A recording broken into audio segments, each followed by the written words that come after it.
அங்கே இருக்கிறேன் 3 காரியம் பவுல் பற்றி சொல்லுங்கள். நீங்கள் குறிப்பிட்டு சொல்லுங்கள். ஏன்னா இதை பற்றி இன்டர்நேஷனல் லெவலில் டிஸ்கஷன் நடக்குது, ஆர்குமெண்ட் நடக்குது, தவறானவைகள் உறுதிப்படுத்தப்படுகிறது. இதை உலக சபையில் சொல்லுங்கள். நம்பர் 1 அவருடைய மேரேஜ் லைஃப். நம்பர் 2 அவருடைய தொழில்.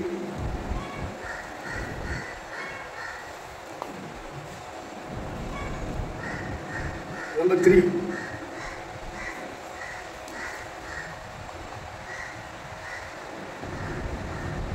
காணிக்கை வாங்கி உழைக்கிறது. இந்த 3 விஷயம் வந்து குறித்து ரொம்ப சொல்லிட்டே வரும்.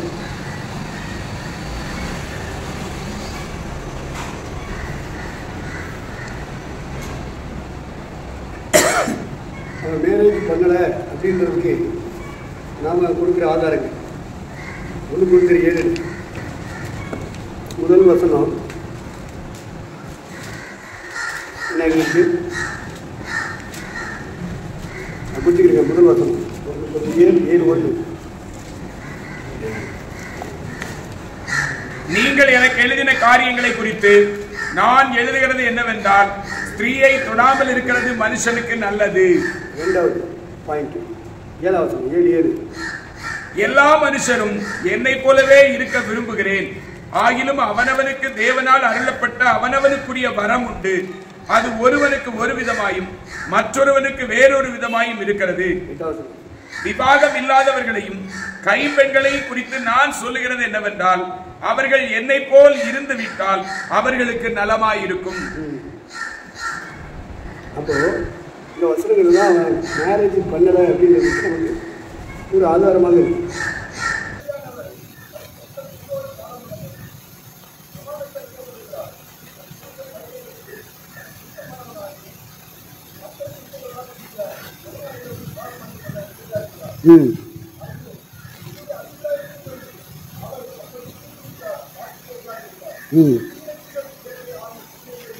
அப்போ இந்த வசனங்கள் எல்லாம் அவனுக்கு மேரேஜ் ஆகலை அப்படின்றதுக்கு ஆதாரம் அவனே எழுதுறான்.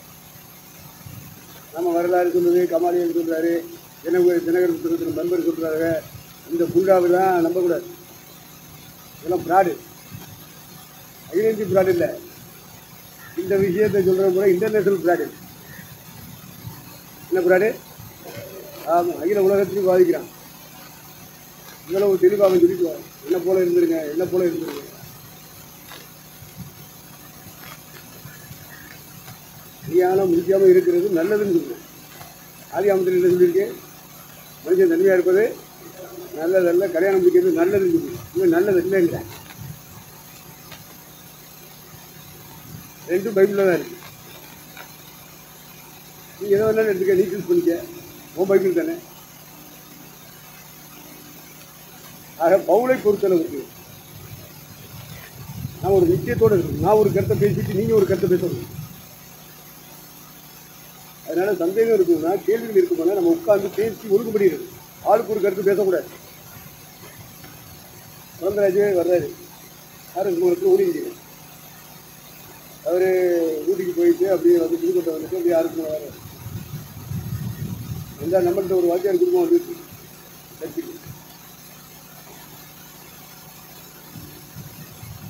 மலை பிள்ளைகளுக்கு நம்ம யாரும் மலை பிள்ளைகள் இவர் ரசிக்கப்படுறாரு. இதை உறுதிப்படுத்துகிற ஊருக்காரன் உலகத்துக்காரனுக்கு மத்தியில் உறுதிப்படுத்துறது குறித்து ஜீவானந்தத்துக்கு மீட்டிங் வச்சு அவர் கையில் பைபிள் வாங்குற மாதிரி ஒரு ஒழுங்கு. ஆனால் ஞானக்காரன் நான் கொடுக்கல. உறவுல சின்ன பண்ணி இவர் தலைமையாக கத்தோலிக்க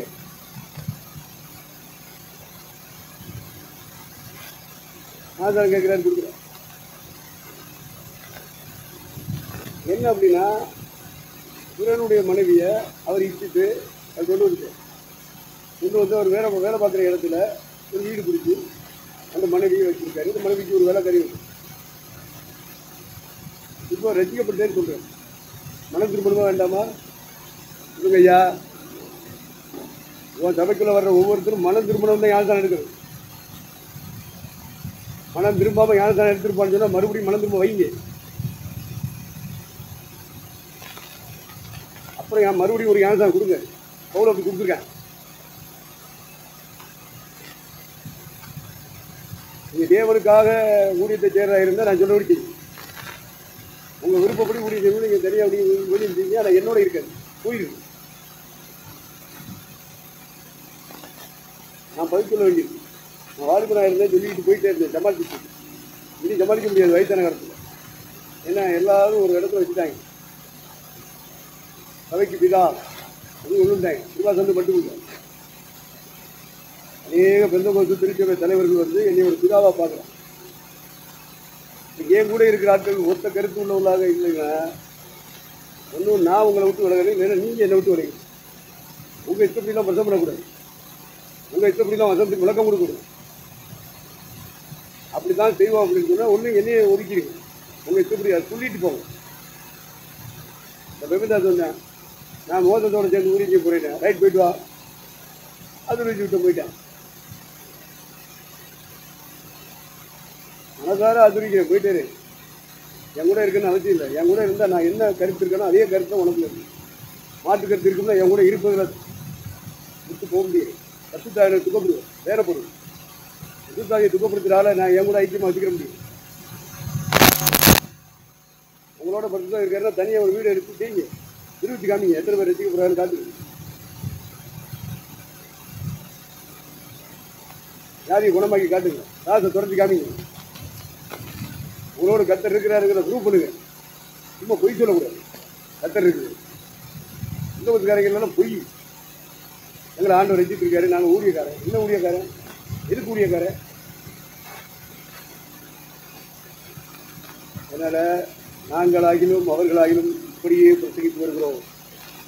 நாங்களாகிலும் பேதுருவின் தலைமையில் இருக்கிற குழுவாக இருக்கட்டும், யோவானுடைய தலைமையில் இருக்கிற குழுவாக இருக்கட்டும், பவுலுடைய தலைமையில் இருக்கிற குழுவாக இருக்கட்டும், வெவ்வேறு தலைமைத்துவத்தில் இருந்தாலும் எல்லாரும் ஒன்றையே பிரசங்கித்தார்கள்.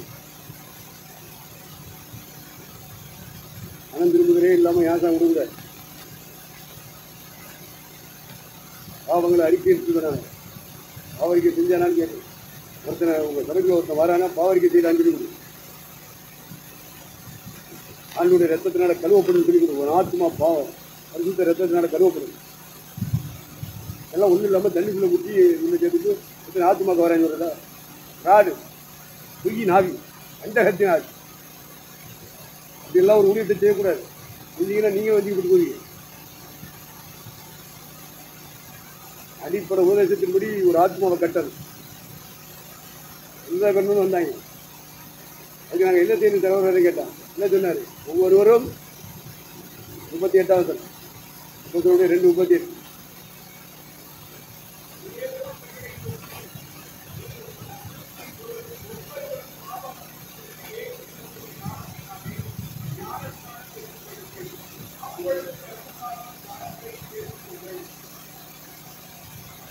சபைக்கு வர்ற ஒவ்வொருத்தரும் மனம் திரும்புங்க. மனம் திரும்புதலுக்கு முன்னாடி பாவரிக்கை செஞ்சு பாவமன்னிக்கப்படுது. அதான் பாவமன்னிப்பாக ரட்சி. அதைத்தான் ஜீசஸ் முதல்ல கொடுக்குறேன்.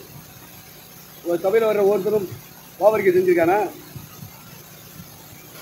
ஆண்டவர்கிட்ட அறிக்கை செஞ்சு மன்னிப்பு கேட்டு அந்த மன்னிக்கப்பட்ட நிச்சயம் அவனுக்கு இருக்கா? எது சபை? கத்தோலிக்க சபையிலேருந்து இங்கே தண்ணிக்குள்ளே முங்கி இங்கே வந்துட்டு பெந்தகோஸ்துக்கு வந்துட்டா அது சபையா? பஞ்சகத்தின் ஆவி, பொல்லாத ஆவி அது. நீங்கள் ஏமாந்துடக்கூடாது. விசுவாசியில் நரகத்துக்கு வழி நடத்தக்கூடாது. அவ்வளோ பேர் நரகத்துக்கு போவான். எல்லாம் மனம் திரும்பாத கிறிஸ்தவன், மனம் திரும்பாத கிறிஸ்தவன், பாவங்களை அறிக்கை இல்லாத கிறிஸ்தவன். பாவம் மன்னிப்பு நிச்சயம். ஏசுனார் பாவத்தை மன்னிச்சுட்டாருங்கிற நிச்சயம் இல்லை. அவங்களுக்கெல்லாம் சும்மா தண்ணிக்குள்ளே முக்கி உள்ளே ஒன்று இருக்கு. கத்தோலிக்கராக இருந்தவன் பெந்தகோஸ்து சபைக்குள்ள இருக்கு, ஈசக்காரனாக இருந்தவன் பெந்தகோஸ்து சபைக்குள்ள இருக்கேன். இவன் எப்படி செத்த பரலாம் வருவான்? எப்படி வருவான்? பைபிள் ஒத்துக்கிறோமா அவனை? அதனால் உங்கள் சபைக்கு வர்றவங்கள ஆளு சேர்த்தா போதும் அப்படின்னு கூடாது. உண்மைதான், நமக்கு ஆளே இல்லாமல் இருக்கும். 4 பேர் வராருன்னா தண்ணிக்குள்ளே முக்கி வச்சா தான் இருப்பேன். ஆனால் புரிஞ்சுக்க, அவன் பரலத்துக்கு வர மாட்டான். ராஜு என்ன செய்வான்? அவன்கிட்ட சொல்லிக் கொடுப்பான். என்ன சொல்லிக் கொடுப்பான்? நீ ரசிக்கப்பட்ட, நான் தானே எடுத்துட்ட, அவங்கள மாதிரி கையை தட்டு, அவங்கள மாதிரி ஏதாவது ஒரு பாதையை பேசு, நீ விசுவாசி. யார்தான் சொல்லி கொடுக்கறது? பரிசுத்தான சொல்லி தரமாட்ட. அவங்களுக்குள்ள இருக்கிறது வஞ்சகத்தின் ஆவி. பெந்தெகோஸ்து சபைக்குள்ள இருக்கிற ஒவ்வொரு ஆத்மாவுக்குள்ளே இருக்கிறது வஞ்சகத்தின் ஆவி, சொல்லாத ஆவி. அது கண் திறக்கப்பட்ட என்ன போல உள்ளவனுக்கு தான் கண்ணு தெரியும், குருடிக்கும் கூட எனக்கு தெரியாது. பாவம் மன்னிப்பாகிய ரட்சிப்பை பெறணும், பரிசுத்தமாக்கப்பட்டவருடைய சுதந்திரத்தில் பங்கடையணும், இருளை விட்டு ஒளிக்கு வரணும், சாத்தானை விட்டு தேவனுக்கு பக்கத்தில் வரணும். எது சாத்தான்? பாவம் மன்னிப்பாகிய ரட்சிப்பை பெறாமலே முங்கி ஞானஸ்நானத்துக்கு பெந்தெகோஸ்துல இருக்கதான் சாத்தான். அதுல இருந்து விசுவாசிகளை திருப்பணும், மனம் திரும்ப பண்ணணும். ஆரத் முகத்தில் போய் இன்சார்ஜ் எடுத்த உடனே ஆண்டோடைய வார்த்தை இப்படித்தான் சொல்லி கொடுத்துச்சு. 10-12 வந்துருச்சு. ஐயா எங்களுக்கு மறுபடியும் ஆசை கொடுங்க, நீங்க விசுவாசி வேற வல்லராஜ் மூலமா வச்சுக்கிட்டது பொம்பளைய இல்லையா வந்துக்கிட்டு ஜன வழிபாடு உரை சொன்னாலே விட்டோம். அரிசி சபை தப்பு, நரகத்துக்கு போயிடுங்க, இங்கே வந்துருங்கன்னு சொன்னாங்க. வந்து உடனே ஆசை கொடுத்தாங்க. நீங்க இப்ப போதிக்கிறத பார்த்தா நாங்கள் ரசிக்கப்படவே இல்லையே, எல்லாம் கத்தோலிக்காவி மறுபடியும் ஆசை இருக்கு அப்படின்னு எடுத்துக்க. நான் கொடுக்கல, நான் கொடுக்கல, இது வரைக்கும் வந்துட்டு இருந்தீங்கல்ல, அது மாதிரி கண்டினியூ பண்ணுங்க. ஆனால் பாவ மன்னிப்பாகிய ரட்சிப்பை பெற்றே ஆகணும். பரலோகம் போகணும்னா பாவ மன்னிப்பாகிய ரட்சிப்பை பெறணும். இறக்கும் போதே கிறிஸ்தவர்களாக இருந்தவரெல்லாம் போயிடுவாங்க பரலோகத்துக்கு. அப்படின்னா அதுக்கு ஏற்றுனாரு. இதுக்கு சிலுவை மரணம், இதுக்கு ரத்தம், வைத்திய கறக்கும், காசு அப்படி பேச வைக்கும், சாத்தானுக்கு பிறந்தது அம்புட்டு. அதனால நீங்களும் நானும் ரொம்ப தெளிவாக இருக்கணும். நம்ம செய்கிற ஊழியத்தில் நம்ம கூட வர்ற விசுவாசியை ரட்சிக்கப்படும். 1 தீமோத்தேயு 4:16.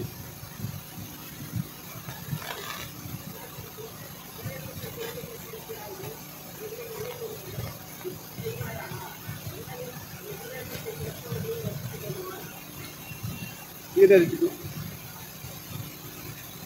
இது என்ன ரட்சிப்பு?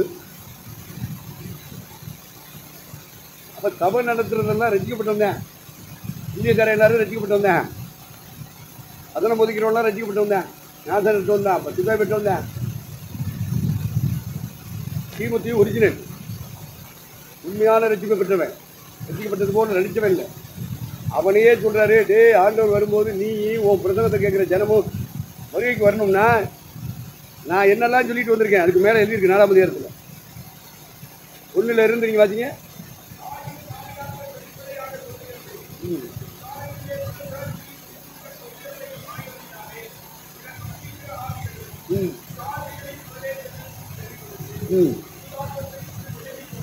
இந்த 21ஆம் நூற்றாண்டு இப்ப நம்ம ஊழியம் செய்யணும்ல, இப்ப இருக்கிற பெந்தெகோஸ்து பூரா விசுவாசத்தை விட்டு விலை போயிடுச்சு, காசுக்கு உள்ள இருக்கு. நான் சொன்னா நீங்க விளங்க மாட்டீங்க. உங்களுக்கு வஞ்சிக்கிற ஆவி அவங்களை அப்படி ஏமாத்தி வச்சிருக்கு. நீ வரவும் போயிடுவ, நீ நல்லா தான் இருக்க, இப்படி அவங்களை நம்ப வைக்குது. இது ஒரு வஞ்சிக்கிற ஆவி, ரசிக்கப்படவே இல்லை. நான் தானே எடுத்து பெந்தெகோஸ்துக்குள்ள இருக்கு. என்ன செய்ய? பாவம். அதுக்கு காசின் ஆவி அது இல்லை, நம்ப வைக்குது. மூடத்தனமான நம்பிக்கை பெந்தெகோஸ்து வட்டாரத்துக்குள்ள கிடக்கு. இந்த வஞ்சக ஆவியிலிருந்து விசுவாசிகளை விடுதலை ஆக்கணுமா வேண்டாமா? ஊழியக்காரனை விடுதலை ஆக்கணுமா வேண்டாமா? சொல்லுங்க. வஞ்சிக்கிற ஆவி அவங்களுக்குள்ள இருக்கு. விசுவாசத்தை விட்டு விலகிட்டாங்க. விசுவாசம்னா என்னன்னே தெரியல. விசுவாசம் நேற்று பேசிட்டு இருந்தா முந்தா நாள் அவர் தான் ஆவடி தாமஸ் ஆச்சரிய அக்காவுக்கு மருமை. அவர் சபையில் போய் பிரசவம். அவர் சொல்றாரு, ஐயா நானே என் முன்னாடி 70 ரூபா கொண்டுட்டு வந்தோம்யா என் பிள்ளைகளோட. 70. அதுவும் அன்னைக்கு பார்த்து அந்த பயிருக்கு பிறந்த நாள், அதை செலவழிச்சு குடிச்சிட்டோம். அடுத்த நாள் கஞ்சி காசு இல்லையா? அதான்டா விசுவாசம். தனக்குள்ளது எல்லாவற்றையும் போட்டால் அந்த விதவை 2 துட்டு தான் இருந்துச்சு. நாளைக்கு சாப்பாட்டுக்கு அதுதான் அவள் சொத்து, அவளுடைய சுதந்திரம் எல்லாம் அதுதான். அதையும் தூக்கி கத்துரும இவளை விசுவாசத்தை போடுறாங்க. அதான் விசுவாசம். நாளைக்கு சாப்பாட்டுக்கு என்ன பண்ணுவ? ஆண்டவர் தருவாரியா? அதான் விசுவாசம். இருக்கா? என்ன விசுவாசம் இருக்கா? விசுவாசமே இல்லாத மாறுபாடுள்ள சந்ததியும் உங்களோட நான் இது வரைக்கும் இருப்பேன். எத்தனை ஆண்டுகள் தான் உங்களோட இருப்பேன்? அப்படின்னு கேட்கிறாருல, விசுவாசம் இல்லாத. அப்ப விசுவாசம் இல்லைன்னா நீ மாறுபட்ட சந்ததி. விசுவாச சந்ததி வேறு. உனக்குள்ளதான் விசுவாசம் இல்லையே. இப்ப 70 ரூபாயை கொண்டு வாங்க. இன்னைக்கு பெரிய பெரிய கட்டடம், வாகனங்கள், நூற்றுக்கணக்கான விசுவாசத்தோட இருக்கு. அவர் சொன்னது நில் பேலன்ஸ்ல ஆரம்பிக்கணும். அதான் விசுவாசம். லூக்கா சுவிசேஷம் 22:35 வாசி.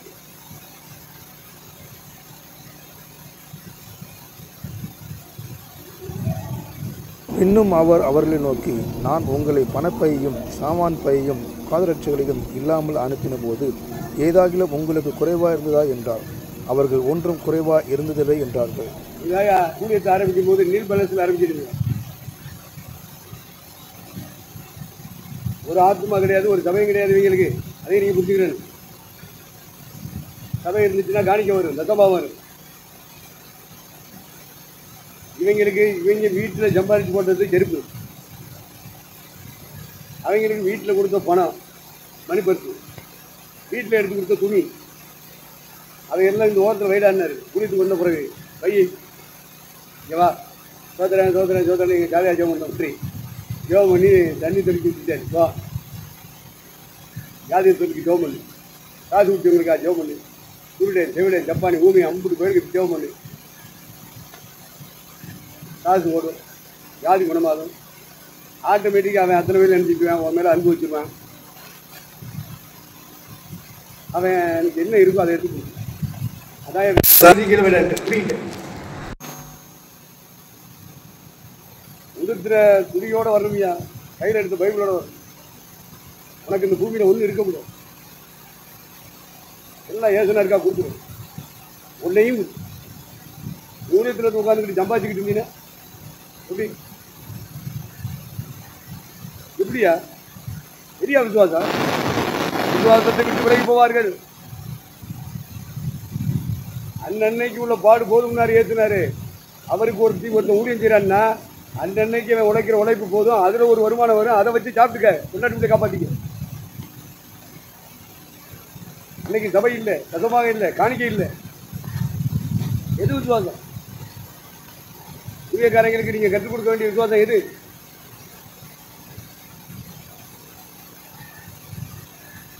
ஏதனாருக்கு ஊழியம் செய்யணும்னா இப்படித்தான் ஊழியம் செய்யும். துவக்கமே இப்படித்தான் இருக்கு.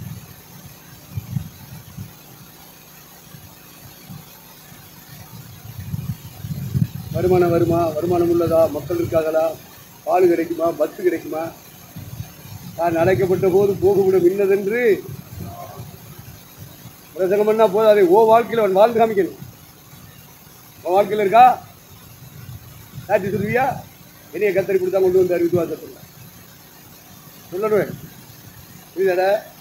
சும்மா ஆபிரகாம் அழைக்கப்பட்ட போது அவன் கோகுல ரெண்டு அறியாமல் போனான்னு சொல்லி வசனத்தை வாய்ச்சிட்டு பிரசங்கம் பண்ணுறது இல்லை. யாருக்கு வருவான் பிரசங்கம்? குப்பையில் போய் நீ வாழ்ந்து காமிக்கிறது. யாரு என்ன சொல்ற? வாழ்ந்து கொண்டு இருக்கிறோம் சொல்லக்கூடாது.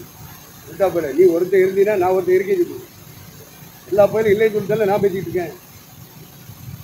விசுவாசமே இல்லாமல் இருக்கான். விசுவாசம்னா என்னன்னு தெரியுது?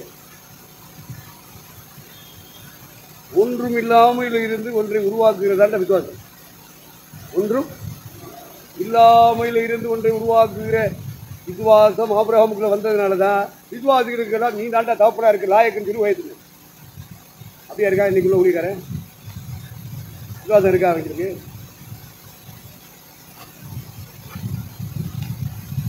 எங்க இருக்கிற ரோமர் 4:17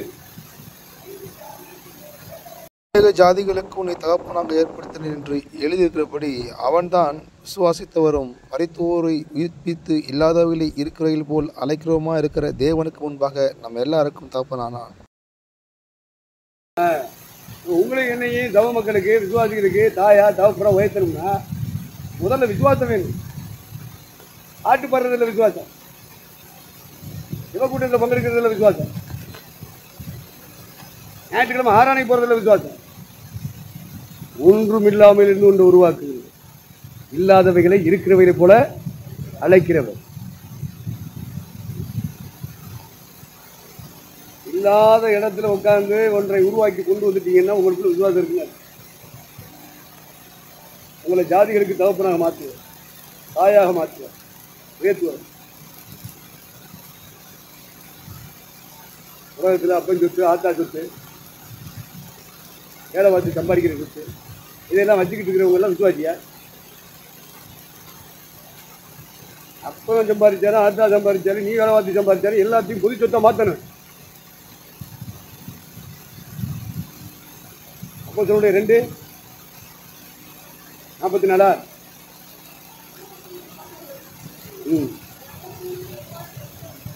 அதுக்கு மேலே உள்ள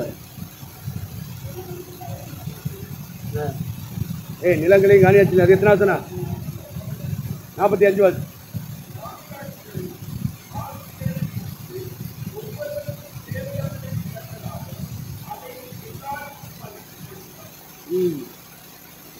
நாலாம் அதிகாரத்தில் 34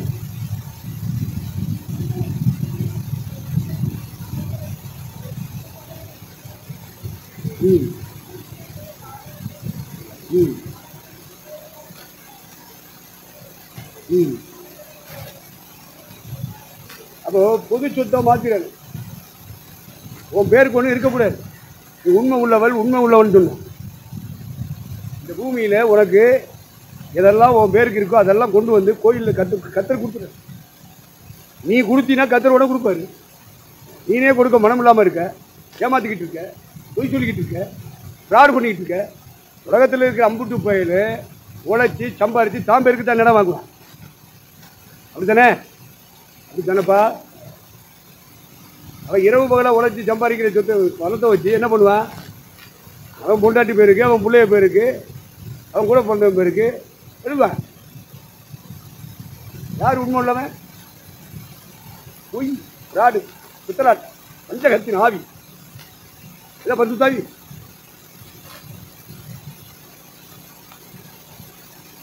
வலைகளையும் கோட்டையும் தன்னுடைய தகப்பன் உறவையும் இழந்துட்டு வந்தவன் தான் அப்போஸ்தலனாக கர்த்தர் உயர்த்துவார். வலை உள்ளவன் வலையை விட்டான், போட்டு உள்ளவன் போட்டை விட்டான், வேலை உள்ளவன் வேலையை விட்டான், வருமானம் உள்ளவன் வருமானத்தை விட்டான், ஆஃபீஸில் ஒர்க் பண்ணிட்டு இருக்கான். லூக்கா 5:27-28. இவைகளுக்கு பின்பு அவர் புறப்பட்டு ஆயத்துறையில் உட்கார்ந்திருந்த லேவி என்னும் பேருடைய ஒரு ஆயக்காரனை கண்டு, எனக்கு பின் சென்று வா என்றார். அவன் எல்லாவற்றையும் விட்டு எழுந்து அவருக்கு பின் சென்றான். எல்லாவற்றையும் விட்டானா இல்லையா? திரும்பி அக்கா வேணும், தம்பி வேணும், தங்கச்சி வேணும் போனானா? உண்மையான ரட்சிப்பு இருக்குமானால் போக மாட்டான். நான் கடவுளால் ரட்சிக்கப்பட்டேன், அதனால இவ்வளவு போட்டு தான் பேசுகிறேன். இங்கே மட்டும் இல்லை, இந்தியா முழுவதும் பேசுகிறேன். இதே சவுண்டு தான். என்ன சவுண்டு விடுறீர் அப்படின்னா சவுண்டு விட தெரிஞ்சுவேன். நான் சவுண்டாக இருக்கல. வசனத்தின் வாழ்க்கை இருக்கப்பா என்கிட்ட. வெறும் வசனம் மட்டும் இல்லை, வசனத்தின் வாழ்க்கை என்கிட்ட இருக்கு. 45 வருஷம் வாழ்ந்துருக்கேன். சும்மா பிரசங்கம் பண்ணுறதுக்காக வந்தவன் இல்லை, சம்பாதிக்கிறதுக்கு வந்தவன் இல்லை, பேரும் போட்டு சம்பாதிக்க வந்தவன் இல்லை. வேதனா இருக்கா ஒருத்தன் வாழ்றான்னா எந்த பாதையில் போகணும் அதுவே தெரியல. இன்னைக்கு ராமேஸ்வரத்தையோ தங்கச்சி மடத்தையோ ராமநாபுரத்தையோ கோட்டைப்பட்டினத்தையோ நான் ஏன் எழுதி கொடுத்தேன்னா இந்த பர்த்தம் பண்ணுறேன்னா இல்லையா? தங்கள் பேரில் எது இருந்தாலும் சரி, வீடு இருந்தாலும், வாசல் இருந்தாலும், சொத்து இருந்தாலும், சுதந்திரம் இருந்தாலும் பொது சொத்துக்கு கொடுத்துடணும். அப்போஸ்தலருடைய பாதத்தில் வைத்தாருன்னா என்ன? Common property. திருவாசனங்கிற பேருக்கு நம்ம எழுதி கொடுத்துட்டோம்னா, திருவாசனம்னு இந்தியா முழுவதும் எங்கெல்லாம் இருக்கோ அத்தனை விசுவாசிகளுக்கு சொந்தம். அத்தனை விசுவாசிகளுக்கு பொது சொத்தை மாற்றணும். நாம் பேருக்கு எழுதணும், நம்ம பேருக்கு சொத்து எடுத்துக்கிறேன்னு. நமக்கு வயசாகி போனால் வேணும், நம்ம அண்ணனுக்கு வேணும், அக்காளுக்கு வேணும், தங்கச்சிக்கு வேணும், தம்பிக்கு வேணும். வேதவசனம் இங்கே இருக்கு. சத்தியாவேலர் உனக்குள்ள இருந்தால் சத்தியத்தில் நடத்துவேன். சும்மா பிரசவம் பண்ணி ஏமாற்றக்கூடாது. உங்களுக்கு தேவன் கொடுத்த சுயாதீனத்தாய் துர்க்குணத்திற்கு மூடலாக கொண்டிராமல். எங்க இருக்கு அந்த வசனம்? 1 பேதுரு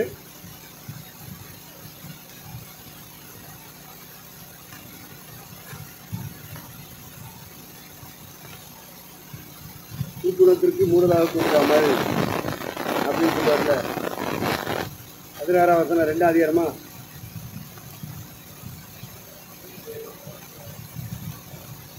உள்ளவர்களாயிருந்தும் உங்கள் சுயாதீனத்தை துர்க்குணத்திற்கு மூடலாக கொண்டிராமல் தேவனுக்கு அடிமையிலாயிருங்கள். தேவனுக்கு ஒருத்தன் அடிமையா இருக்கான்னா அவனுக்கு இந்த பூமியில் அவன் பேருக்கு ஒன்றும் இருக்காது. அவன் தான் அடிமை. அவன் யாரு? அடிமாய். அவன் பேருக்கு சொத்து வச்சுருக்கேன். உலகத்தில் உள்ள முறை நிற்கக்கூடாதுன்னா அவன் பேரில் சொத்து வச்சுருக்கேன். சம்பாரிச்சு அவன் பேரில் வச்சுக்கிறேன். அவன் குடும்பத்துக்கு வச்சுக்கிறேன். நீங்கள் கை கொண்டு கை கொண்டு சத்தியத்தை அறிந்து வைத்துக் கொள்ளுங்க. நான் அதுக்காக பிரதம் பண்ணுறேன். பயந்துடாதீங்க. அப்பா இது யாரால் கை கொள்ள முடியும்? இது கடினமான உபதேசம். ஓடி போயிடாத. சத்தியம்னா என்னன்ற அறிவோட இருக்கு. இதை பற்றி ஒரு செய்தி ஒருத்தன் பேசுறான்னா ஆமேன் போடணும். நாங்கள் அந்த இடத்தை அடைவதற்காக முயற்சிக்கிறோம் தான் சொல்லணும். தெரிஞ்சது மாதிரி பேசக்கூடாது. எல்லாம் அடைஞ்சது மாதிரி பேசக்கூடாது. நான் பிடித்துக் கொண்டேன் என்று எண்ணுகிறது இல்லை. ஆசையாய் அப்படிதான் சொல்லணும். இதுதான் சத்தியம். ஒருத்தன் தெய்வத்துக்கு அடிமையா இருக்கான் அப்படின்னா என்ன அர்த்தம்? இந்த பூமியில அவனுக்கு சொந்தமா ஒண்ணுமே இருக்காது. உறவுகள் இருக்கக்கூடாது, உடைமைகள் இருக்கக்கூடாது, உரிமைகள் இருக்கக்கூடாது. இதெல்லாம் இழந்தவன் தான் தெய்வத்துக்கு அடிமையானவன், சரணாகதியானவன். இயேசுநாதர் எனக்காக திருவிழா தொகுனார். ஐயா அவமானப்பட்டாரு, இல்லை அடைந்தாரு, அவருக்காக இந்த பூமியில நான் வாழ்றேன் அப்படின்னா என்ன அர்த்தம்? அவனுக்குன்னு இந்த பூமியில ஒண்ணு இருக்கு, உரிமைப்படுத்தப்பட்டது ஒண்ணு இருக்கு, உடைமைகள் ஒண்ணு இருக்காது. இருந்தாலும் அதை பொது சுத்தம் மாத்திடுவான். அவன்லவா தேவனுக்கு அடிமை. தேவனுக்கு அடிமைனா யாருன்னு சொல்லுதுல நீ கேட்டா சொல்லுவீங்களா? சொல்வீர்களான்னா சொல்லணும். சொல்லுவோம் சொல்றது எனக்கு கொல்லுவோம்னு சொல்ற மாதிரி. யாரு கடவுள் பயப்படுற ஸ்திரீ, யாரு கடவுள் பயப்படுற ஆம்பளை? இதை வச்சு முதல்ல கணக்குடுங்க ஐயா, அடையாளப்படுத்திக்கிறீங்க. ஒருத்தர் இறைவனுக்கு அடிமையாகாம இறைவனுடைய சித்தம் செய்ய முடியுமா? வரதகம் பண்ணலாம், பாட்டு பாடலாம், ஆராதனை செய்யலாம். நல்ல கொள்கை இருக்கு கம்யூனிஸ்டுக்கு, சொல்லி மாற்றலாம். திகாவுக்கு கொள்கை இருக்கு, சொல்லி மாற்றலாம். திமுகவுக்கு கொள்கை இருக்கு, சொல்லி மாற்றலாம். அதிமுகவுக்கு கொள்கை இருக்கு, சொல்லி மாற்றலாம். இது மாதிரி நீங்க ஏத்துனாரை பத்தி பேசி ஆளுகளை சேர்க்கலாம். கேட்கறதுனால நீங்க எல்லாம் எஜிக்கப்பட்டவங்க நினைக்காதீங்க. கட்சியில் அப்போ போய் சேர்றானே என்ன எஜிக்கப்பட்ட மக்களை மாத்துறேன். ஆனால் நான் கட்சியில் போய் சேர்றானே எப்படி சேர்றேன்? இது போல உங்களோடையும் சேர்றதுக்கு ஆளுகள் இருப்பேன். கேட்கறதுனால நீங்க பரவ வர வந்துருவோம்னு நினைக்காதீங்க. பொய் இந்த ஆவி. தெளிவா இருங்க, ஏமாந்துடாதீங்க. உன்னையும் ரசிக்கணும், உன் பிரசங்கத்தை கேட்கறவங்களையும் ரசிக்கணும், பயபக்தியோட இருக்கணும். அடுத்த ஸ்டெப்புக்குரிய சத்தியம் வந்துகிட்டே இருக்கணும். நமக்கு நம்முடைய மனசு மர்வம் ஆகிக்கிட்டே இருக்கணும். காரியங்கள் இப்படி இருக்கிறதா என்று ஆராய்ந்து பார்ப்பதினால் மற்ற விசுவாசிகளை பார்க்கணும். இந்த விசுவாசிகள் நல்ல குணசாலிகளாய் மாறினார். அப்படி மாறணும். ஏதாவது மாறுதா? மாறலை. காரணம் நீ ஆராய்ச்சி பண்ணல. பைபிள ஓ சுவாபம் உனக்கே பிடிக்காம இருக்குன்னா நீ பைபிள் ஆராய்ச்சி பண்ணி பாரு, நல்ல குணசாலியா மாறுவ. ரொம்ப தெளிவா இருக்கு. அப்போ சுயாதீனம் என்று சொல்லுகிறது, ஒரு மனுஷன் உண்மையாகவே ரசிக்கப்பட்டிருந்தால், உண்மையாகவே இயேசுவின் ரத்தம் ஒரு பாவங்களை கழுவி மனசாட்சியை சுத்தப்படுத்தி இருந்தால், அவங்க மேலே இருப்பது பரிசுத்த ஆவியானவரானால் அவன் சரணாகதி ஆயிடுவான். ஆண்டவரே உலகத்தில் வாழ்ற காலமெல்லாம் உமக்காக தாயா, நான் வேற எதுக்காகவும் வாழ மாட்டேன் அப்படின்னு சரண்டர் ஆயிடுவான். அதான் அடிமை. அதான் என்னது சொல்லுங்க, நீங்க அடிமையில ஒப்புக்கிறீங்களா? ஆண்டவர் உங்களை ரசித்ததும் அபிஷேகித்ததும் உங்களோடு உடன்படிக்கை பண்ணுறதும் உங்களுக்கு தரிசனம் கொடுத்ததும் உங்களுக்கு வரங்களை கொடுத்ததும் உங்களுக்கு அழைப்பு கொடுத்ததும் உண்மையானால் அதை காத்துக்கொள்ள வேண்டுமானால் உங்க பேருக்கு இந்த பூமியில ஒன்று இருக்குது. இதை பவுல் செஞ்சான். எனக்கு அதெல்லாம் இருந்துச்சு, எல்லாம் லாபமாக தெரிஞ்சிச்சு ஒரு காலத்தில். அதையெல்லாம் இயேசுவுக்காக நஷ்டப்பட்டு விட்டேன். அதெல்லாம் குப்பையா, வீட்டை கூட்டி வெளியே தள்ளுறது மாதிரி உள்ளது என் பேரில் உள்ள சொத்து. உலக மக்களுக்கு அந்த எண்ணம் இருக்கும், அந்த சின்ன இருக்கும். அவன் அப்படிதான் வாழ்வான். நீ யாரு? ஒரு என்ன பொய் சொல்லிட்டா இருக்க? நான் கடவுளுடைய பிள்ளைன்னு, நான் ஆண்டவருக்கா வாழ்றேன்னு பொய்யா சொல்லிக்கிட்டு இருக்கேன். ராடு இல்லையா? அதான் வஞ்சிக்கிறாரு. அதான் தீமத்துக்கு சொல்றாரு, அநேகம் பேர் வஞ்சிக்கிறாவுக்கு இடம் கொடுத்துட்டான். காசுகளின் உபதேசங்களுக்கு செவி கொடுத்துட்டான். காசுங்கிற பேர்ல பிசாசு பேசிக்கிட்டு இருக்கு. இவங்க அங்க கூட்டம் இங்க கூட்டம் ஓடுறாளுங்க. எல்லாம் வஞ்சகத்தின் ஆவி. அவனுடைய அடிப்படை அஸ்திவாரமே இல்லையே. அதான் ஊழியம் செய்யறான், பிரசவம் பண்றான், பெரிய ஜோம் பண்றான், பாட்டாரம் நடத்துறான். இது அவ்வளவு கை தட்டுதுக்கு. அவன் யாருன்னு கேட்டா அஸ்திவாரமே இல்லாதவன், அடிப்படை உதவியுமே தெரியாதவன். இந்த நாய்களுக்கு அது தெரியுமா? இந்த குருட்டு நாய்களுக்கு இந்த கூட்டத்தை போய் உட்காருது. வாழ்க்கை வீணா போனது போல தெரியுது. சில நேரத்தில் காசு மக்கள் அப்படி நடந்துருக்கு.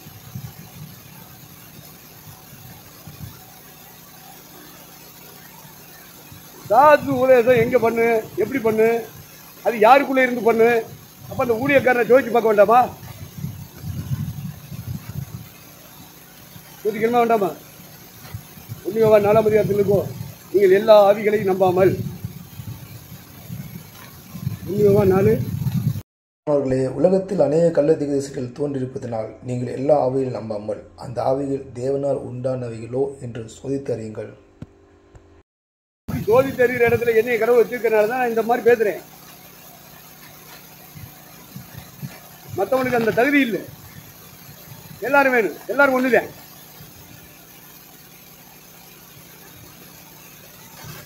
எனக்குள்ள அப்படி அண்ணன் சொல்லலை. நான் ரசிக்கப்பட்டு அபிஷேகப்பட்ட அன்னைக்கு அண்ணோட கேட்டது ஆவிகளை பகுத்தறிகிறவன். அது இருக்கிறதுனால தான் நான் வித்தியாசமா இருக்கேன். எல்லா ஊழியக்காரனை போல எனக்கு பேச தெரியல, ஆதரிக்க தெரியல, அரவணைக்க தெரியல. நம்முடைய பேச்சும் பிரசங்கமும் என்னுடைய ஆக்டிவிட்டிஸ், என்னுடைய பிஹேவியர் எல்லாம் டிஃப்ரெண்ட்டாக இருக்கா? இருக்கணும். 1000ல் ஒருவனாக நான் இருக்கக்கூடாது. 1000 பேர் மாதிரி 1000ல் ஒருவன் இருக்கக்கூடாதுல்ல. வித்தியாசமானவனா இருக்கணும். இந்த ஆவிகள் எல்லாம் நீங்க நம்பக்கூடாது. அங்க கூட்டம், இங்க கூட்டம், அங்க வால் போட்டு இங்க நோட்டிட்டு, அங்க அவர் வராராம், இங்க இவர் வராராம். ராஜ் மகனே, உனக்குள்ளே பரிசுத்த ஆவி இருந்தால் அவர் சொல்லி தருவாரா மாட்டாரா? உனக்குள்ள அசுத்தாவி இருந்தா உன்னை வேற மாதிரி தான் நடத்து. எந்த கொம்பனுக்குள்ள என்ன அபிஷேகம் இருக்கு அதுவே ஆவியானதான் வாண்ட இருக்காரு. நீங்க முழங்கால் போட்டு ஜெபம் பண்ணு, அந்த கூட்டத்துக்கு ஆசீர்வாதத்துக்காக அவரை எடுத்து பயன்படுத்திட்டு 100 பேர் 1000 பேர் ரசிக்கப்பட்டு ஜெபம் பண்ணு. நீ எதுக்கு அங்க போற? உன்னை யார் அங்க போய் சொன்னது? பரிசுத்தாவி பெறல, நான் பரிசுத்தாவி பெற போறேன் சொல்லி போ. நான் இது வரைக்கும் பரிசுத்தாவி பெற்றது போல நடிச்சுக்கிட்டு இருந்தையா? அங்க என்னதுக்கு போற? உன் கையில் பைபிள் இருக்கு, குளித்து வந்துட்டேன். உன் மேல பரிசுத்தாவி இருக்காரா இல்லையா? உண்மையானா நீ எதுக்கு போற? உன் குடும்பம் அது ஒரு எல்லை, உன் சபை அது ஒரு எல்லை, உன் ஐக்கியம் அது ஒரு எல்லை. இந்த ஐக்கியத்தை விட்டு வேற ஐக்கியத்துக்கு போறீங்க. அப்படி உன் குடும்பத்துக்குள்ள ஒரு எல்லையை தந்திருக்காரு. அந்த எல்லைக்குள்ள நீ இருக்கணுமா இல்லையா? அடுத்த குடும்பத்துக்குள்ள நீ ஏன் போற? இந்த ஆண்டவர் போக சொன்னாரு. எந்த ஆண்டவர்? அங்க ஒரு ஆண்டவர் இருக்கு. அவருக்கு பேர் என்னது? அவர் சொல்லியிருப்பாரு. ஆண்டவர் இல்லை, பைபிளுக்கு வெளியே ஆண்டவர் சொல்லிடுவாரு. அதனால நீங்க என்னது எம்டியா பிடி எம்டி, நீங்க முதுநிலை பட்டாதாரிகள். அதனால நீங்க கற்றுக்கொள்ள வேண்டிய விஷயம் இதெல்லாம் கற்றுக்கொள்ளணும். ஆரம்ப பள்ளியில் இருக்கிறவங்களுக்கு இதெல்லாம் சொல்லிக் கொடுக்குறது அது போது.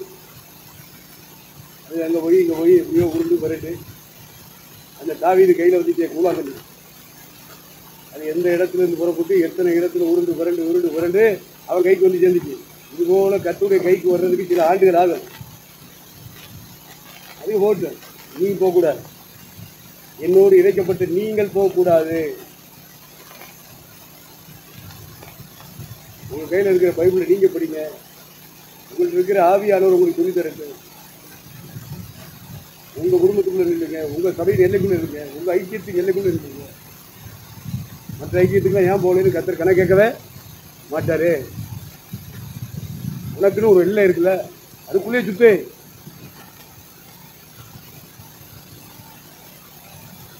எழுதுவான்லப்பா 2 Corinthians 10 5வது வசனமா 14 வாசிக்கும். அப்படி வாசிடா. ம் ம் ம்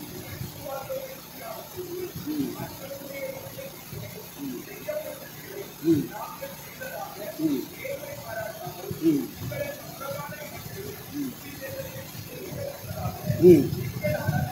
ம்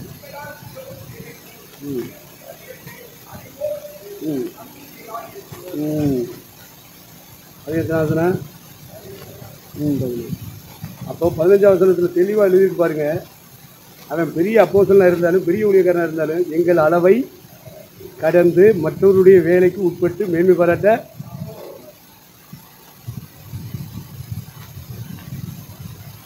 நமக்குன்னு ஒரு அளவு இருக்குப்பா, எல்லை இருக்கு. எல்லையை தாண்டாதீங்க. உங்களுக்குன்னு ஒரு குடும்பத்தை தந்திருக்காரா, அந்த எல்லைக்குள்ள நில்லுங்க. உங்களுக்குன்னு ஒரு சபையை தந்திருக்காரா, அந்த எல்லைக்குள்ள வைங்க, நில்லுங்க. உங்களுக்குன்னு ஒரு ஃபெலோஷிப் ஐக்கியத்தை தந்திருக்காரா, அந்த ஐக்கியத்துக்குள்ள நில்லுங்க. எல்லாம் தெரியாம எல்லாம் தெரிஞ்ச மாதிரி பேசிக்கிட்டு இருக்குங்க. காலம்பூரா வீணா போச்சு. நீயாவது மனம் திரும்புங்க. நிறைய ஊழியக்காரனுடைய கண்கள் அவிஞ்சு போய் கிடக்கு. ஆவிக்குரிய கண்கள் பார்வையில் கூட நான் கூடியா இருக்கான். சத்தியத்தை பார்க்கும் பார்வை இல்லை, தேவ சித்தத்தை பார்க்கும் பார்வை இல்லை, ஒழுங்கு இல்லை. ஒழுங்கற்று நடக்கிற எந்த சௌகரியம் விட்டு விலகுங்க. ஊழியஞ்சர எல்லா ஊழியர்காரனும் தேவ சித்தஞ்சர ஊழியக்காரங்க ஐக்கியப்படுறது. இப்போ ஏன் மற்ற ஊழியர் கூட்டத்தை நான் காக்கா கூட்டம் சொல்கிறேன்? 2 காரியம் பெயின். நல்லா கவனிங்க. மற்ற ஊழியர்களுக்கும் நம்ம ஐக்கியத்துக்கும் 2 காரியம் வித்தியாசம். இப்போ தேவ சித்தம் செய்யலை. அப்போ அவன்கிட்ட இருக்க ஜனமுள்ள எப்படி இருக்கும்? ஐயா எதை வச்சு சொல்றீங்க? இந்த பூமியில தேவ சித்தத்தின் பாதையை காமிச்சவர் ஏசுனர். அவர் ஒருத்தர் தான் தேவ சித்தம் செஞ்சவர். அவரிடத்துல இருந்து நான் கற்றுக்கொண்டது 2 காரியம். தேவ சித்தம் செய்யறதுக்கு மெயினாக உள்ளது என்ன தெரியுமா? ஏசுனாரு தேவ சித்தம் செஞ்சதுக்கு தலைமையாக இருக்கிற சாமி பிதாவை தலைவராய். ஒன்று பிதா தலைவர். தலைவர்னா நடத்திப்புக்காரன்னு எழுதிக்க. சும்மா தலைவர் இல்லாத எனக்கு ஒரு நடத்திப்புக்காரன் இந்த பூமியில் ஊழியம் செய்கிற காலமெல்லாம் வேணும்னு அவருக்கு தெரியும். அப்போதான் பிதாவின் சித்தம் செய்ய முடியும், இல்லைன்னா செய்ய முடியாது. அதனால ரூபாயிலும் தேவ சித்தம் செய்யலைன்னு சொல்கிறேன். இருக்கிற ஊழியக்காரனுக்கு கேட்டு பாருங்க, தலைவர் இருக்காரான்னு கேட்டு பாருங்க. எல்லா பேரும் இண்டிபெண்டன்ட். எல்லா பிள்ளைகளும் யாரு இண்டிபெண்டன்ட். நான் ஆர்எஸ் குமரத்தில் ஊழியம் செய்கிற காலத்திலேயே ஆராதனையில் சர்ச்சில் சொல்லுவேன், பிரஜம் பண்ணும்போது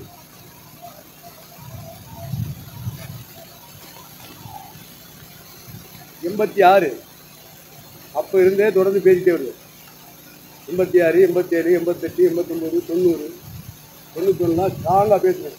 இண்டிபெண்டன்ட் மினிஸ்ட்ரி ஒரு வார்த்தை போடுவேன். பிரசங்கம் பண்ணிட்டு இருந்தது.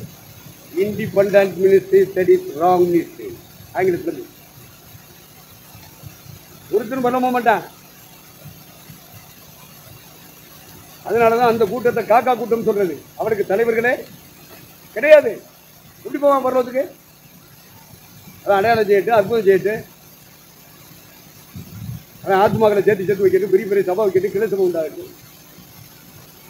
தலைவர் இருக்கானா? நடத்துக்காரர் இருக்கானாப்பா? அப்படிப்பட்டவன் கூடி ஊழியர் ஐக்கியம்னு ஒரு கூட்டத்தை கூட்டுவாங்க. அது காக்கா கூட்டம்னு நான் சொல்றேன். இது என்ன உங்களுக்கு வருதா? ஏசுநாதர் தேவ சுத்தம் செய்வதற்கு அவர் தெரிந்து கொண்டது ஃபர்ஸ்ட் நடத்தி தலைமைத்துவம். அவர் ஒரு தலைக்கு கீழே தான் இருந்தார். ஸ்திரீக்கு புருஷன் தலை, புருஷனுக்கு இயேசு தலை.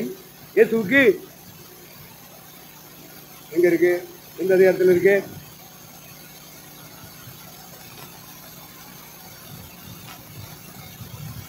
ஒன்று குறித்தர் 11 இருக்கோ? என் கூட இணைக்கப்பட்ட ஊழியக்காரன் அப்படி சொல்லணும். வர காலத்தில் இந்த 11 சத்தமாக வச்சு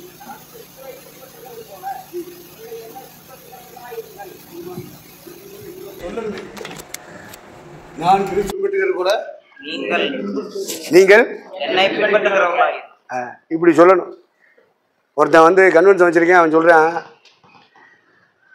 போதகனை பாராதே, போதகத்தை மட்டும் பாரு. இன்னைக்கு இது கையை தட்டாடு. இது பரிசுத்தாவி இருந்தா கை தட்டுவாளா? உள்ள இருக்கிற பரிசுத்தாவியா அசுத்தாவி? அதான் கை தட்டுறா.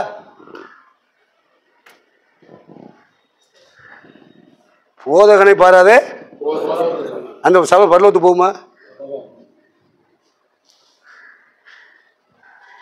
நீ விசுவாசிகளுக்கு மாதிரியா இல்லைன்னா சபை எப்படி வளரு? நீயே நற்கிரியைகளுக்கு உன்னை மாதிரியாக காண்பித்து என்ன தீத்தா 2 அதிகாரமா ஏழு எழுதியிருக்கு. நீயே எல்லாவற்றிலும் உன்னை நற்கிரியைகளுக்கு மாதிரியாக காண்பித்து. அப்போ ஊழியக்காரனே அந்த இடத்துல வர வேண்டியிருக்கியா? போதகனை பாராதேன்னு சொல்றானே அந்த ஊழியக்கார. பெரிய மெட்ராஸ்ல பெரிய சபை கட்டியிருக்கான், பெரிய கட்டடம். அவன் சொல்றான், இங்க வந்து உட்காந்துக்கிட்டு கன்வென்ஷன் கூப்பிட்டுருக்கேன், அவன் வந்து அப்படி பேச மாட்டான். போதகனை பாராது, போதகத்தை பாரு. இவங்கள்ட்ட கையில சிக்கிற ஆத்துமாக்கள்லாம் என்ன நிலைமை ஆகும் சொல்லுங்க? எப்படி பரலோகத்துக்கு வரும்? பவுல் தான் கூட இருக்கிற ஊழியக்காரன் தீமோத்தேயுக்கே சொல்லி கொடுக்குறான், உன்னையே ரட்சிப்பு நடத்தணும்டா, வரி குறும்பு நீனும் போகணும், உன் பிரசங்கத்தை கேட்கிற ஜனங்களே போகணும்டா அப்படின்னு சொல்றான். இவன் சொல்றான், போதகத்தை பாரு, போதகனை பாராது. இந்த மாதிரி ஆவிகள் கிரியை செஞ்சுன்னா என்னோட நீங்க இணைஞ்சிருக்க கூடாது. போயிட்டு ஒன்னும் என்னைய நீங்க ஒதுக்கி தள்ளுங்க, இல்லைன்னா நீங்க போயிருங்க, என்னை விட்டுட்டு.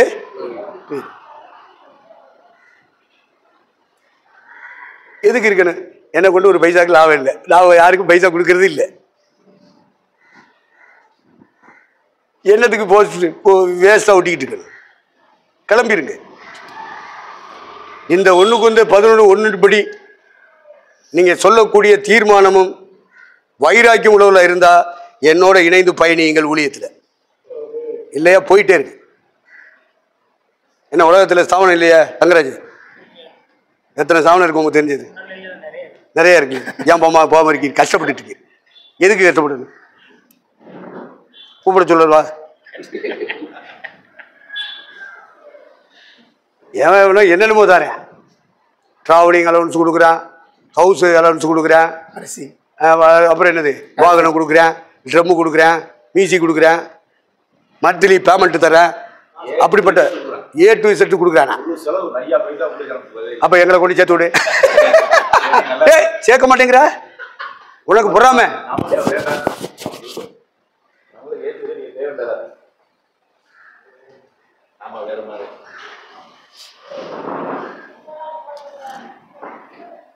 நம்ம வந்து முடிஞ்ச அளவுக்கு பரிசுத்தாவியானவரோடும் நம்ம கையில் இருக்கிற பைபிளோடு இசைஞ்சு போயிடும். ஆமென். நீங்கள் அதில் இசைஞ்சிட்டிங்கன்னா நான் உங்களோட இசைறதுல ஆட்சேபம் இல்லை. எஸ், உலகத்தில் அப்படி பேசுகிறான் இப்படி பேசுகிறான், அவன் பெரிய கூட்டத்தை வச்சிருக்கான், அவன் பெரிய சபை, இதெல்லாம் பார்க்குறவங்க என்னோட இசையாது. நீங்கள் வேறு பாதையில் போகிறது நல்லது, பயணிக்கிறது நல்லது, காலத்தை வீணாக்க வேண்டாம். என்ன கபிரியல், கிளம்பிடு, பெட்டி தூக்கி கிளம்பிடு, கிளம்பிடு.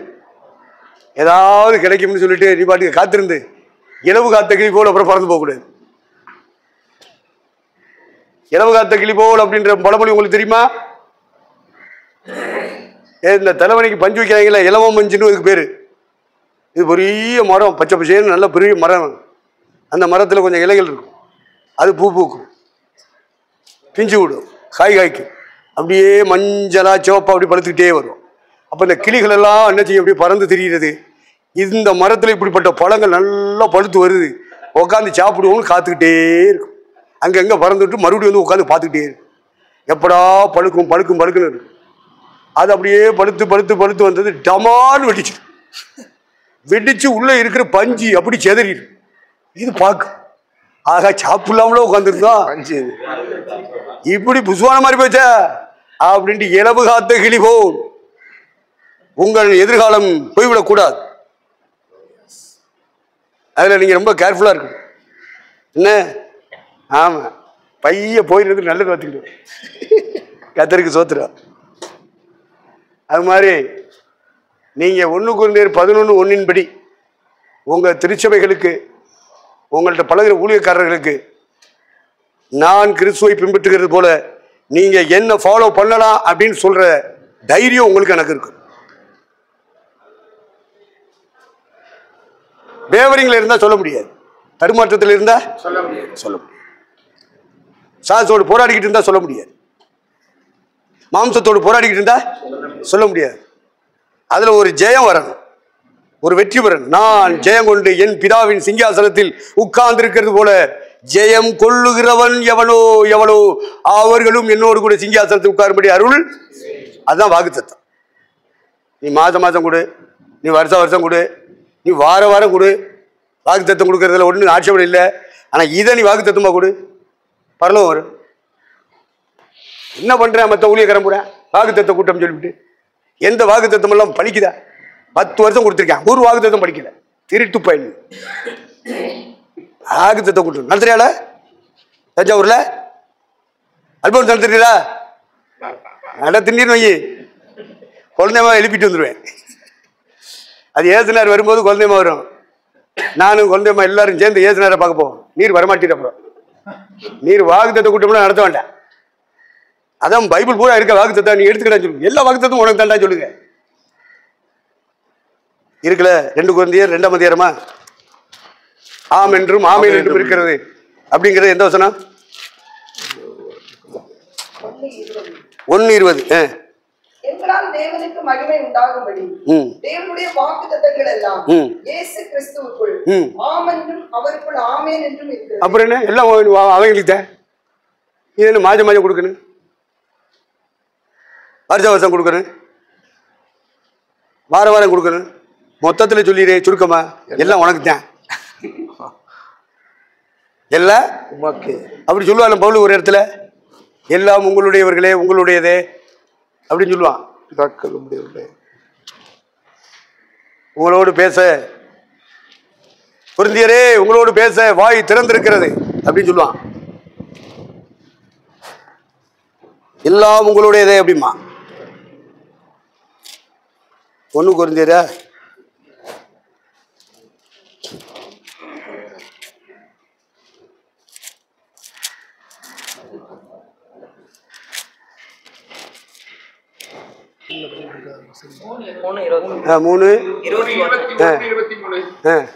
இப்படி இருக்க ஒருவனும் மனுஷரை குறித்து மேன்மை பாராட்டாதிருப்பாராக. எல்லாம் உங்களுடையது. பவுலாகிலும் அப்பொல்லோவாகிலும் கேபாவாகிலும் உலகமாகிலும் ஜீவனாகிலும் மரணமாகிலும் நிகழ்காரியங்கள் ஆகிலும் வருங்காரியங்கள் ஆகிலும் எல்லாம் உங்களுடையது. அப்ப எல்லாமே அவங்களுடைய தானே. ஊழியக்காரங்களாகி நாமும் அவங்களுக்கு தான், அவங்களுக்காகத்தான் நம்ம வாழ்ந்துட்டு இருக்கோம். அப்ப ஊழியர்களாகி நாம எல்லாருமே அவங்களுக்கு தான், பைபிளும் அவங்களுக்கு தான், வாக்குத்தத்தமும் அவங்களுக்கு தான். ஏதோ நம்ம கூட்டம் வச்சா கொஞ்சம் ஜெபம் பண்ணுவாங்க, கொஞ்சம் பாட்டு போடுவாங்க, கொஞ்சம் ஆராதிப்பாங்கன்றதுக்காகத்தான் நம்ம அந்த கூட்டம்லாம் நடத்துறோம். நம்ம ஏன் நடத்துகிறோம்? கொஞ்சம் ஆராதிப்பேன், இல்லைன்னா அவன் பாட்டுக்கு சுற்றி திரும்பேன், தண்ணி அடிச்சு திருவாங்க. தண்ணி அடிக்காயா சில ஊழியக்கார?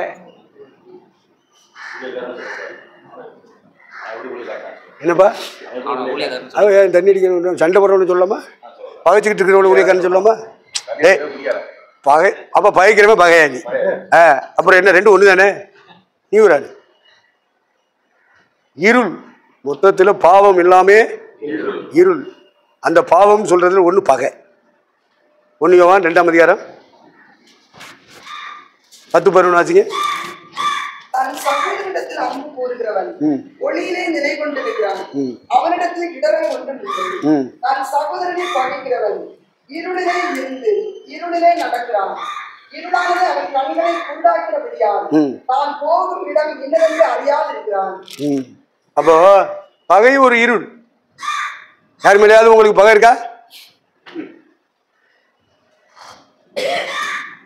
ஏதனாருக்கு யாரும் ஒப்பு கொடுக்குறேன்னு சொன்னா உடனே கை தூக்கிடுவாங்க. ஜெப குறிப்பு சொல்லி ஜெபம் பண்ணுங்கன்னு சொல்ல ஜெபம் பண்ணிடுவாங்க. யார்கிட்டயாவது உங்கள்கிட்ட பகை இருக்கான்னு கேளுங்க, நீங்களும் கேட்க மாட்டீங்க. உங்களுக்கு நல்ல நம்பிக்கை இருக்கு. பகை என்பது இருள். பகைக்கிறவன் ஒரு குருடே, ஒரு குருடி. இவங்கெல்லாம் பருவத்துக்கு வரமாட்டாங்க. தெளிவாக எழுதியிருக்கு. தன் சகோதரனை பகைக்கிறவன் இருளிலே இருந்து இருளிலே நடக்கிறான். இருளானது அவன் கண்களை குருடாக்கி இருக்கு. அவன் போற இடம் நரகத்துக்கு போறோமா பருவத்துக்கு போறோமா அவனுக்கே தெரியாது. எங்கேயோ ஒன்று போய் சேருவான் அப்படின்னு போயிட்டே இருக்கான். நல்ல நிச்சயம் கிடையாது. அதனால குடி மட்டுமல்லப்பா, சில வழிபாடு மட்டும் இல்லை, நரகத்துக்கு கொண்டு போறது.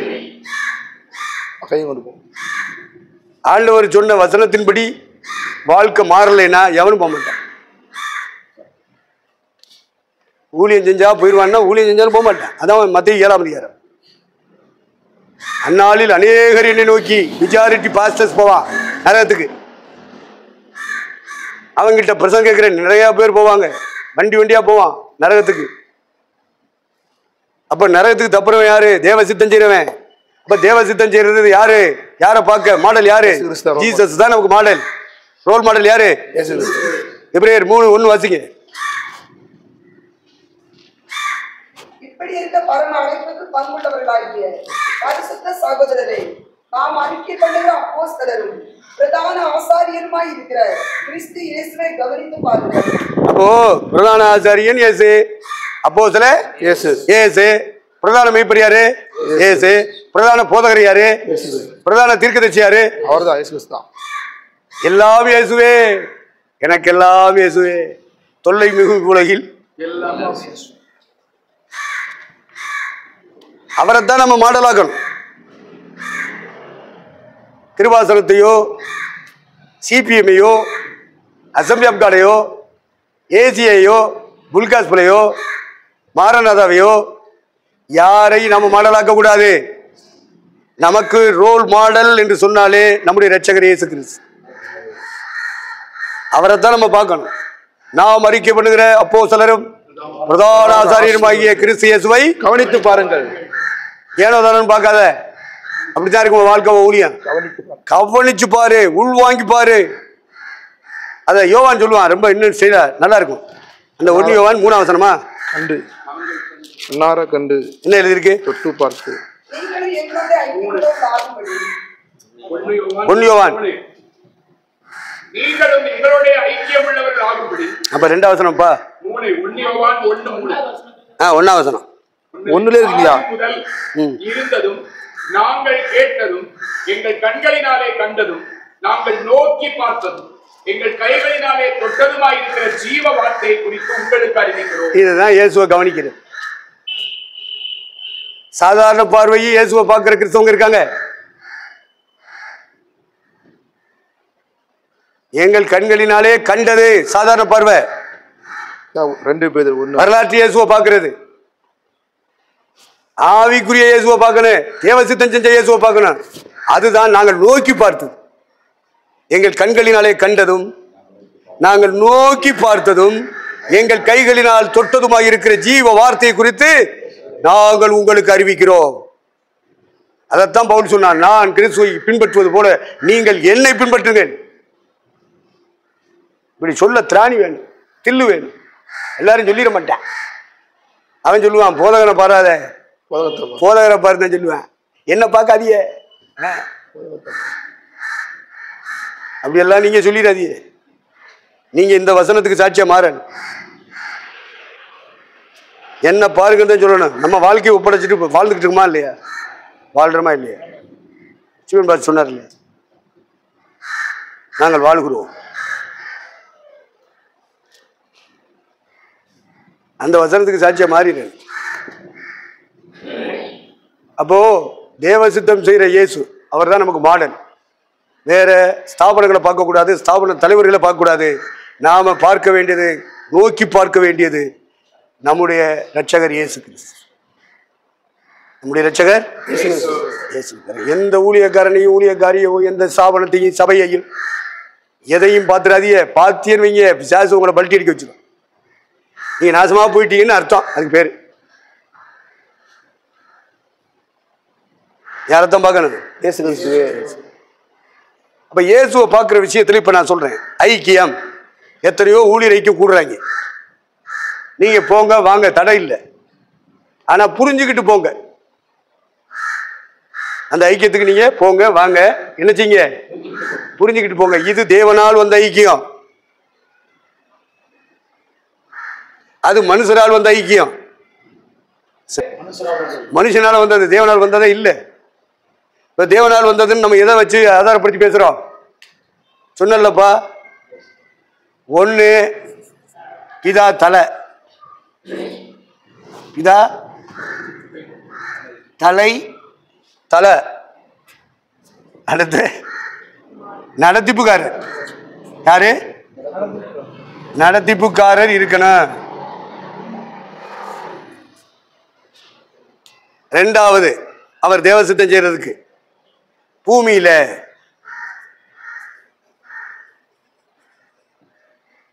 தேவனால் வந்த ஐக்கியம்.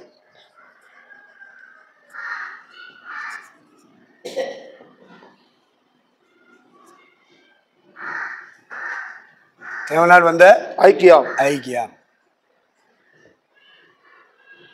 இப்ப 12 பேர் கொண்டது. 12 பேர் கொண்ட ஐக்கியத்துக்கு கட்டுப்பட்டு இருந்த 12 பேர் கொண்ட ஃபெலோஷிப், ஐக்கியம்.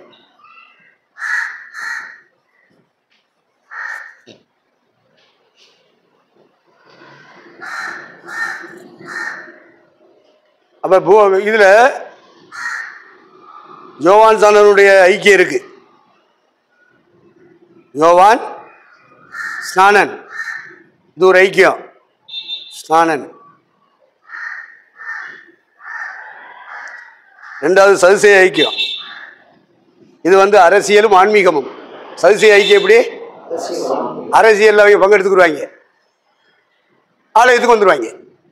ஆலயத்துக்கு வந்துருவாங்க. அரசியலும் ஆன்மீகமும் இவங்களுடைய கொள்கை அப்படித்தான் இருக்கும். இதுக்கு என்ன செய்வாங்க?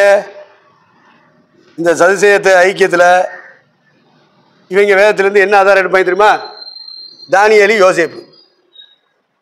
தானியேல், யோசேப் இவங்கெல்லாம் கவர்மெண்ட்ல இருந்தாங்களா இல்லையா?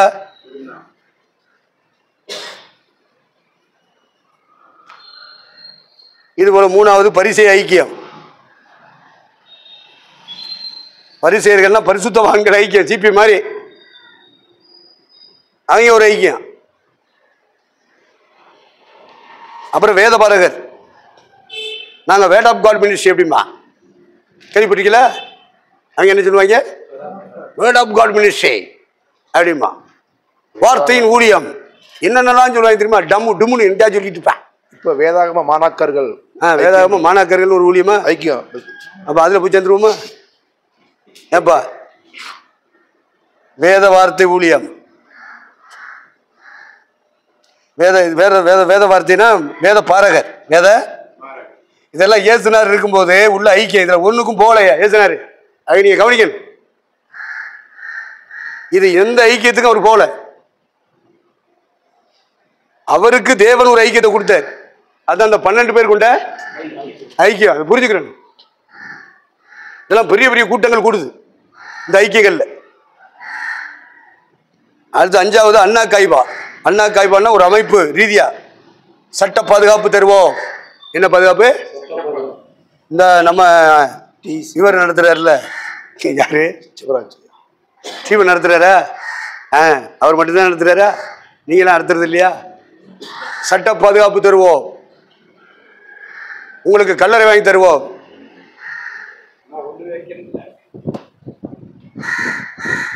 சரிப்பா, சாப்பிட்றதுக்கு நேரம் ஆச்சுல, 1 மணி சாப்பாடு தானே. சரி, முடிச்சு விடு.